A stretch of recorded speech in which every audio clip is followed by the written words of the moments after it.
Hi guys, I'm Kari Page, and today I'm going to go over some tips and tricks with you on how you can create a hyper-realistic eye using graphite pencils.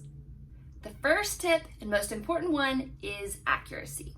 And I'm going to show you my method today, which is tracing. Now I know what a lot of you are thinking. Isn't that cheating? No, it absolutely is not.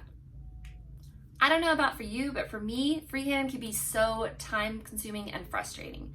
So I like to do tracing because it's going to give me the exact dimensions and proportions that I'm going to need for my drawing. Remember guys, this is just an outline. This is not the whole drawing. The real magic comes when you start doing all your shading and your contouring, and that's what's really going to make your art great. So come on, let's get started and I'll show you how I do this. First, I start with printing out my reference photo. And for this particular photo, it was originally in color, and so then I just switched it to black and white. And this way I can see the color contrast and it'll be easier to work with. Since I'm using a Mac, there are two ways I can do this. One way is editing through the photos and simply changing it to black and white. The other way is to pull up the color JPEG, and then when I go to print, I check to print in black and white. Some people like to use graphite paper to transfer the photo reference to the paper, but I usually just like to do it the old-fashioned way, and I just use the darkest pencil, which is an 8B. I use the side of the pencil to shave until I've covered the entire area where I will need to trace from. Now that I've shaded the area on the back that I need, I then place it on my Bristol board and tape it down, and then this way it's not going to move around on me while I'm trying to trace. Next, I use a mechanical pencil, and I use a little bit of pressure so that the graphite transfers to the paper underneath.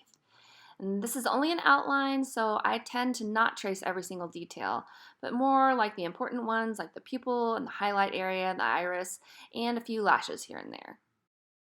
Okay, so the next tip is to start with an HB pencil.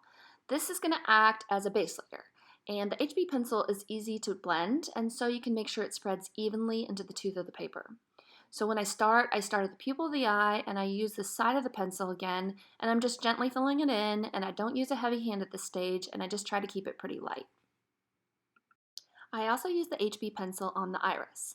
And in this case though, I start shading with the directions of the way the spokes are radiating from the pupil. This is going to add more depth and texture when I start blending. Now it's time to start blending. I prefer to use blending stumps. So I start at the pupil and I start working in little tiny circles because I'm trying to make sure I get into all the little crevices of the tooth of the paper. Then when I get to the iris, I start shading, but I start shading in straight lines, the same lines that I used that were radiating from the pupil. Now that I've created my base layer, I can start using softer pencils for darker shadows. I make sure that I keep the highlight area though next to the pupil completely white, as I don't want it to smudge because this is the brightest and whitest part of the photo. It's important to really just study this reference photo and study every fine detail you can so that you can shade accordingly. Now once I've blended all of these areas, I wait to the very end to start adding my highlights. I use my little tiny mono eraser, and this starts helping to lift some of the graphite. I go heavier in some areas and lighter in some others. Before I move on to the next part, I wanted to show you a little trick. I use some sandpaper and an 8B pencil, and I scrape the pencil on the sandpaper to make a little bit of graphite dust. This way I can go back with my blending stump and pick up just a little bit of dust for soft contouring and shading. Now I'm going to move on to the white of the eye. The white of the eye isn't actually as white as you think. In this photo, the lightest area is the highlight area next to the pupil. So I'm going to take a little bit of the dust on my blending stump, and I'm going to start to softly contour in some shadows. Another method I'm going to show you is that you can use a soft paintbrush to dip into the graphite dust and start to apply it to the paper. You can slowly work it in, and this is also going to come in handy if you want to cover larger areas. Now that I've got the whole area shaded in, I'm going to do my highlights last.